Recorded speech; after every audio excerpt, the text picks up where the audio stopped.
The commercial motor vehicle license types. A commercial motor vehicle is defined as a motor vehicle or a combination of motor vehicles used to transport passengers or cargo if the vehicle fits any of the following conditions.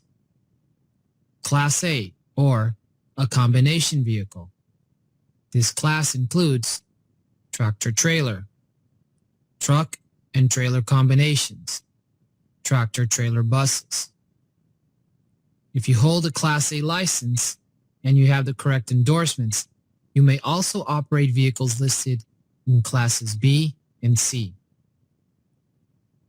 A Class A vehicle is a vehicle with a gross combination weight rating of 26,001 pounds or more, if the gross vehicle weight rating of the vehicle towed is in excess of 10,000 pounds. Class B. This class includes straight trucks and large buses, and it is defined as a single vehicle bus or straight truck with a gross vehicle weight rating of 26,000 or more pounds, or any such vehicle towing a vehicle not in excess of 10,000 pounds of gross vehicle weight rating, or any vehicle designed to transport 16 passengers, including the driver, or a vehicle of any size which transports hazardous materials which requires placarding. Disqualifications. You may be disqualified from driving and lose your CDL if you break the law. Here are some reasons you can be disqualified.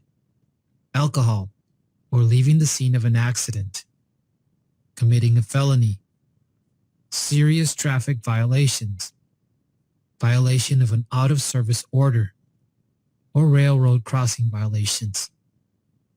Alcohol is one of the main reasons you can lose your driving privilege.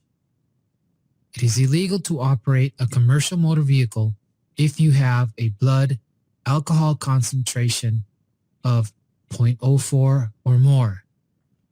While operating a commercial motor vehicle, you may have to perform an alcohol test. Holding a CDL means you are implicitly allowing to be tested for alcohol. Penalties. For your first offense, if you are found to have at least 0.04 or more, you will lose your CDL for 1 year. Driving a commercial motor vehicle under the influence of alcohol or a controlled substance. Refusing to undergo blood alcohol testing. For your second offense, you will lose your CDL for life. If you have less than 0.04 or any detectable amount of alcohol, you will get your CDL suspended for 24 hours. If tested, you should not have any indications of alcohol. Out-of-service orders. You will lose your CDL for 90 days if you have committed your first violation of an out-of-service order. Traffic violations. Regardless if you're in your personal vehicle or a commercial vehicle, you may get your CDL suspended or canceled and lose your driving privilege for the following. Traffic control laws other than parking violations. The use of alcohol or controlled substances. Felony violations. Previous violations will cost you a 1-year suspension on your CDL license. Other violations. You cannot have more than one CDL at a time. If you have your CDL suspended, you must notify your employer within 24 hours. The main and most important reason you inspect your vehicle is for safety. If there is a defect found during an inspection, it will avoid problems such as potential crashes or breakdowns, which may eventually cost you money, damage to property, and possible loss of lives. Federal and state laws require that drivers inspect their vehicles. Federal and state inspectors may also inspect your vehicles, and if they judge that the vehicle can be unsafe, they will put it out of service until you fix it. Types of inspections. Pre-trip. A pre-trip inspection helps you find problems that could cause a breakdown or a crash. If you find anything unsafe during the pre-trip inspection, get it fixed before you drive. It's against federal and state laws to operate an unsafe vehicle. As part of the CDL road test, you must take a pre-trip inspection of your vehicle. Your inspection must include the engine compartment, inside the cab, the front, the side, underneath, and the rear of the vehicle. When you inspect your cab, you must also perform an engine startup and air brake checks if your vehicle has air brakes. Inspection during the trip. Watch the gauges for signs of trouble. Use your senses to check for problems. Look, listen, smell, feel. Post-trip. After-trip inspection report. You should inspect your vehicle at the end of the trip, day, or tour of duty, reporting anything affecting safety or possibly leading to mechanical breakdown. This report should identify any problems you find. This will let your employer know when the vehicle needs repairs. Tires. When inspecting the tires, be sure to check for proper tire pressure. You can use an air pressure gauge to do this. You shouldn't have regrooved, recapped tires, or retreaded tires on the front of a bus. The tires must not be of mismatched tire sizes. Radial and bias ply tires shouldn't be used together. The tires should not have any cuts or other damages. Check the valve stems. Dual tires should not come in contact with each other or rub together. Your tread depth should be at least 4.32 inches on all front tires or 2.32 inches on all the rear or other tires. The wheels and rims. Make sure that your wheels are not damaged. You should not have rust around the wheel or lug nuts because this may indicate that they are loose. Check this for tightness. You shouldn't have missing clamps, spacers, studs, or lugs. You shouldn't have mismatched, bent, or cracked lock rings. The wheels or rims should never be welded or repaired. The axle seal or hub oil seal should not be leaking. You should check for the proper fluid level. Air brakes. Check for cracked, worn, or frayed air hoses. Check for cracks or dents on the air brake chamber. Check for broken or loose slack adjusters. Check that the brakes are properly adjusted. The brake inspection. Hydraulic brakes. Check for any cracks on the brake drums. Check the brake shoes, brake pads. They should not have oil, grease, or brake fluid on them. The brake shoes should not be worn dangerously thin. The steering system. Check for missing nuts, bolts, cotter keys, or other parts on the steering box. Check for bent, loose, or broken parts on the steering linkage, steering gearbox, pitman arm, and drag link. When checking the power steering hoses, make sure the pumps are securely mounted. They should not be frayed or leaking. The fluid level should be full. Check that the steering wheel does not have more than 10 degrees play or 2 inches movement. The suspension system. The suspension system is what holds up the vehicle and its load. It also keeps the axles in place. Make sure that there aren't any broken suspension parts. Check for cracked or broken spring hangers. Make sure that there aren't any broken or shifted leaf springs. If 1/4 or more are missing, your vehicle may be put out of service. Check for any leaking or damaged shock absorbers. Check that the torque rod arm, U-bolts, spring hangers are not damaged or missing. Check any loose, cracked, broken, or missing frame members. The exhaust system. When checking the exhaust system, make sure there's no loose, broken, or missing exhaust pipes. The exhaust system is important especially in the wintertime, because if there is an escape, it could let poisonous fumes into the cab and poison you. Check for leaking parts. Check leaks which could allow carbon monoxide into your cab. Make sure the parts aren't rubbing against the fuel system, the tires, or other moving parts. Make sure they're not loose or broken. The cargo. Make sure your truck is not overloaded. Be sure that the cargo is balanced and secure each trip. If you are carrying hazardous materials, be sure that you have proper papers and placarding. Areas to inspect. The exterior of the vehicle. The engine compartment. The interior of the vehicle. You will have to perform the 7-step CDL vehicle inspection test. Approaching the front of the vehicle. As you approach the front of the vehicle, look for the following. Notice the general condition of the vehicle. Look for any damage. Check to see if the vehicle is leaning to one side. Look under the vehicle. Check for leaks, fresh oil, coolant, grease, or fuel leaks. Check around the vehicle. Look for hazards that might obstruct the vehicle movement, such as people, other vehicles, objects, low-hanging wires, or tree limbs. The engine compartment. Before you open up the engine compartment, check that the parking brakes are on or the wheels are chalked. You may have to raise the hood, tilt the cab, and secure loose things so they don't fall and break something, or open up the engine compartment door. Make sure you check the engine oil level, the coolant level in the radiator, and the condition of the hoses.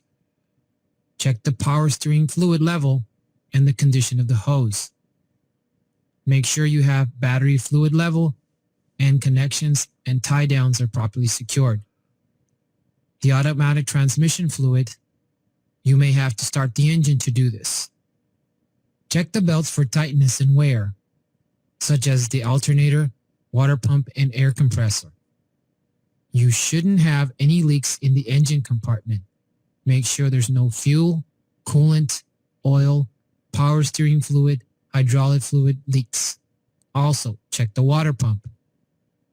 Check for cracked, worn electrical wiring insulations. These can cause an electrical fire in the engine compartment. Interior of the vehicle. Once you are done with the engine compartment, you will proceed to inspect the inside of the vehicle. The safety belt. Check that the safety belt is securely mounted, that it adjusts for you, that it latches properly, and that it is not ripped or frayed. Start the engine. Make sure the parking brake is on. Put the gear shift in neutral or park if your vehicle has an automatic transmission. Start the engine. Listen for any unusual noises. Watch for any warning lights and buzzards that may come on or stay on. You will check the oil, the coolant, the charging circuit warning light. The anti-lock brake system, this light will come on and should go out right away. Observe the gauges. Check the oil pressure gauge. It should come up to normal within seconds after the engine is started. If your vehicle has an air brake system, the air pressure should build up from 50 to 90 psi within 3 minutes. The air governor should cut out around 120 to 140 psi. The voltmeter, it should be within normal operating range. The coolant temperature and the engine oil temperature gauges should begin to rise gradually until it reaches the normal operating range. Check the basic controls. These include the steering wheel, the brake controls, the parking brake, the horn, the headlights and signaling devices, the turn signals and four-way emergency flashers, the mirrors and windshield. Make sure there are no cracks on them. All commercial vehicles must be equipped with the following emergency equipment: a fire extinguisher, 6 spare electrical fuses unless the vehicle is equipped with circuit breakers. Warning devices. These include 3 reflective triangles and 3 red burning flares. You may also carry optional devices such as tire changing equipment, a first aid kit, or a battery charger. The walk-around inspection. After you are finished checking the basic controls, you will proceed to perform the walk-around inspection. Make sure the parking brake is set, turn off the engine, and take the key with you. This is done for safety purposes because somebody may move the vehicle while you are inspecting it. You will check all around the vehicle. The left and right front sides. Check that all the lights are clean, working, and not broken. Check the driver's door glass and the side view mirrors. Make sure that the door opens and closes properly. Check the left front wheel, the suspension, and the brakes. The fuel tanks should not be leaking and the fuel cap should be tight. Check the rear of the engine, the transmission, the drive shaft. Make sure it's not loose, bent, or broken. Check the exhaust system that there are no cracks, holes, or severe dents on them. Check the frame and cross members. They should not be cracked, broken, bent, or welded. Check the air lines and the electrical wiring. Make sure they are secured to prevent snagging, rubbing, and wearing. Check the spare tire carrier or rack. The right and left rear. Check the wheels and rims. Check the tires that the tread depth on the rear tire is at least 232 inches. Check the lug nuts. They should not be loose. The axle seal or hub oil seal. They should not be leaking and they should have proper level of fluid. The spacers on the dual wheels should be evenly separated and the tires should not be rubbing together or come in contact with each other. Check the splash guards. Make sure the suspension system doesn't have any broken leaf springs on them. Check the brakes. Check the lights and reflectors. Check the batteries if they are not mounted in the engine compartment. The cargo area. If you have a truck, check that the cargo is secure. Make sure the cargo is properly blocked, braced, tied, and chained down. The canvas or tarp should be properly secured. This will prevent tearing, billowing, or blocking of your mirrors. If the vehicle is oversized, check that all the required signs, flags, lamps, and reflectors. Testing the brakes. After you have completed the inspection of the exterior of the vehicle, you will test the following. Testing for hydraulic leaks. This test is used for vehicles that have hydraulic braking systems. Pump the brake pedal 3 times.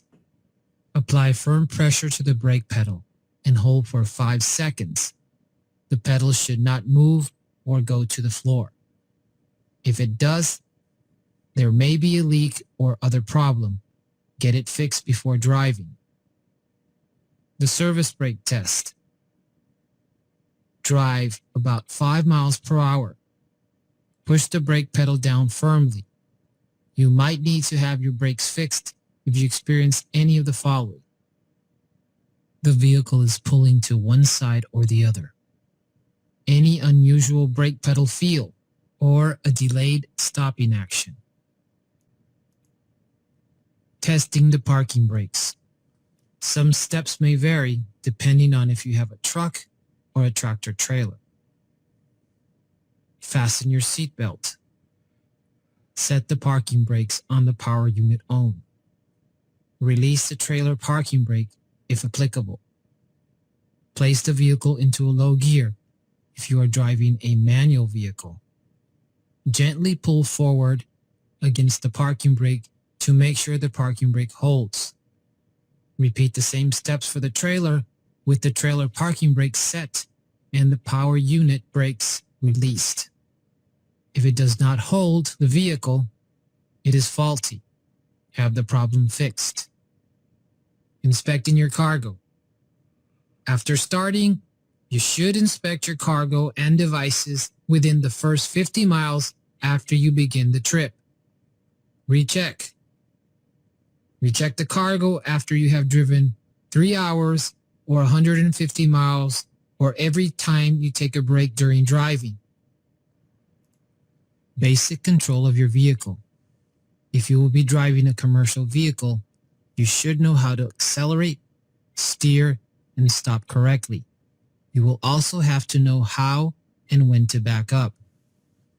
Acceleration. When accelerating, don't roll back as you start to move up the hill. You must keep control of the vehicle and prevent it from rolling back and hitting another vehicle behind you.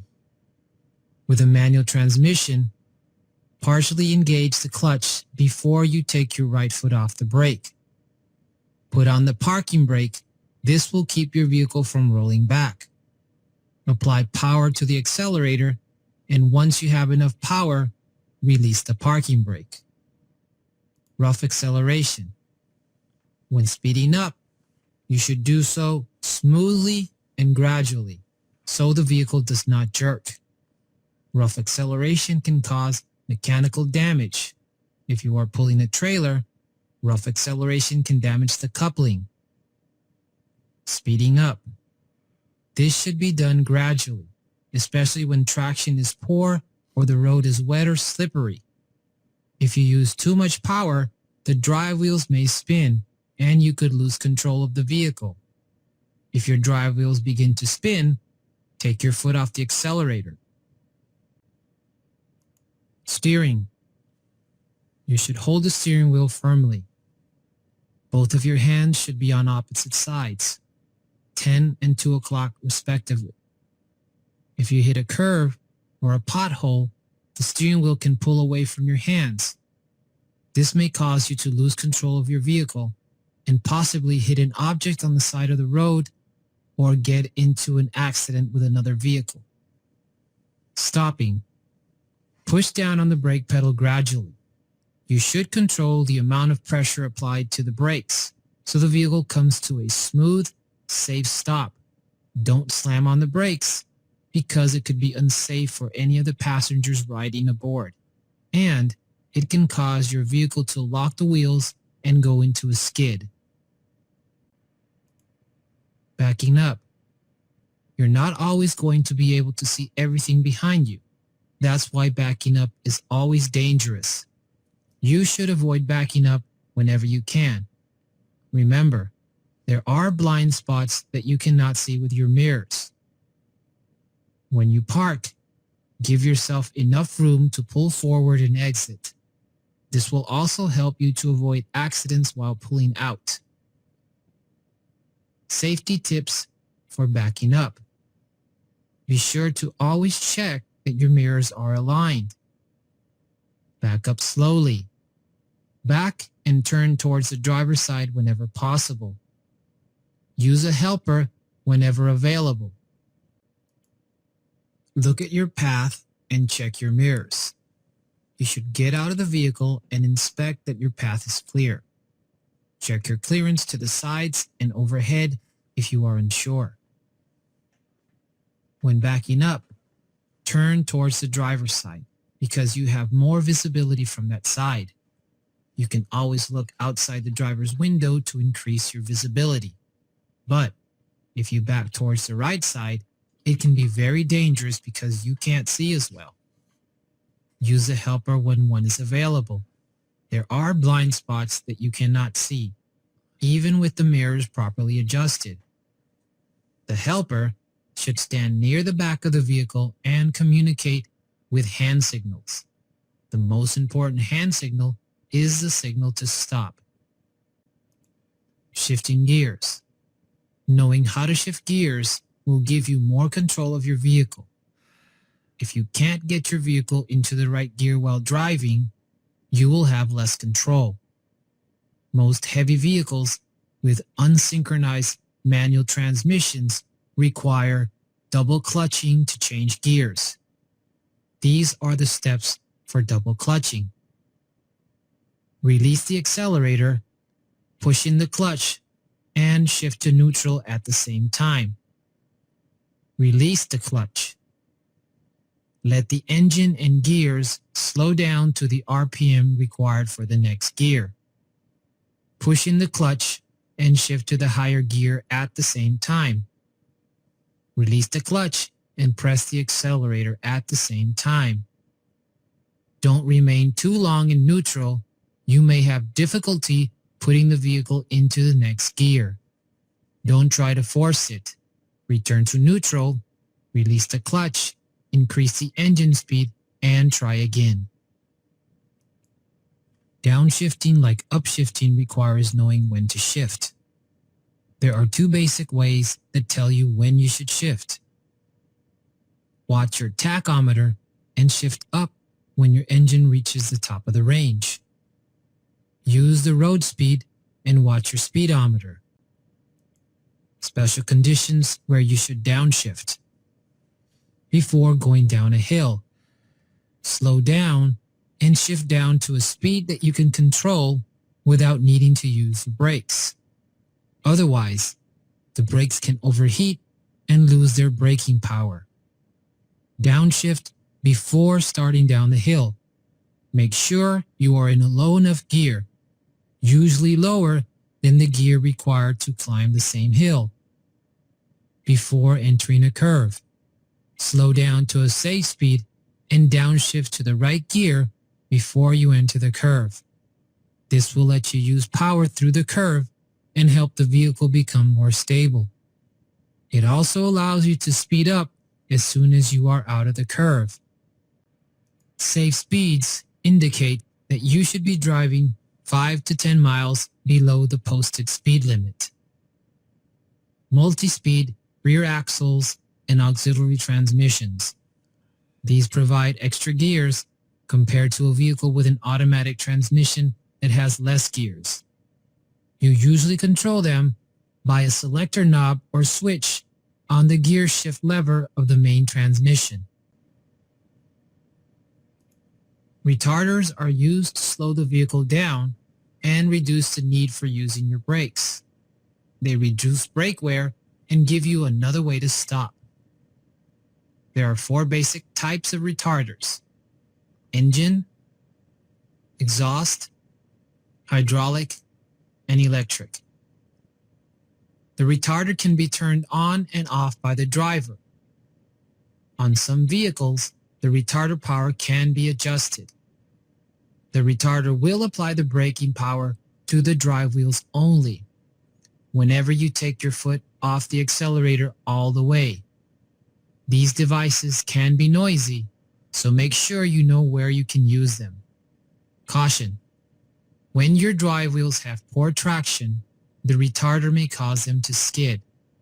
So you should turn the retarder off whenever the road is wet, icy, or covered with snow. Looking ahead.